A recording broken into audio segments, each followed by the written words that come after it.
Camp Bisidilim, Calamba City, Laguna. Nasa kustodiya na ng mga otoridad ang tatlong itinalagang regional most wanted persons matapos mahuli sa sunod-sunod na intelligence-driven operations na isinagawa nitong Miyerkules, Mayo 6 ng taong kasalukuyan.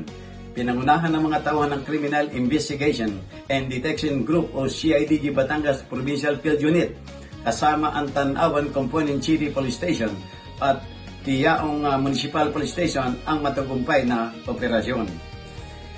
Kinilala mo ng suspect na si alias Nandi, 44 anyos, electrician at residente ng Barangay 8 ng Bayan ng Balayan sa Batangas. Siya ang rank number 8 sa listahan ng most wanted person sa ilalim ng PRO Calabarzon. Arestado ito bandang alas 7 ng gabi base sa warrant of arrest para sa 2 bilang ng kasong rape na inisyu ni Honorable Carolina Faustino de Jesus ng RTC Branch 9 ng Balayan, Batangas noong May 4, 2026. Samantala, nahuli naman si alias Paeng, 23 anyos sa Sitio Centro, Barangay San Juan, Chaong, Quezon, dahil din sa kasong panggagasa sa kung saan walang inirekomendang piyansa. Ang ikatlong suspect ay si alias Ronnie, isang 38 taong gulang, isang obrero at nakatira sa Barangay Bañadero, Tanawan City.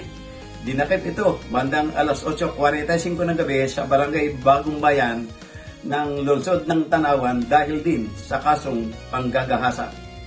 Lahat ng suspect ay kasalukuyang nakadetine sa kanilang presinto habang hinihintay ang proseso ng batas.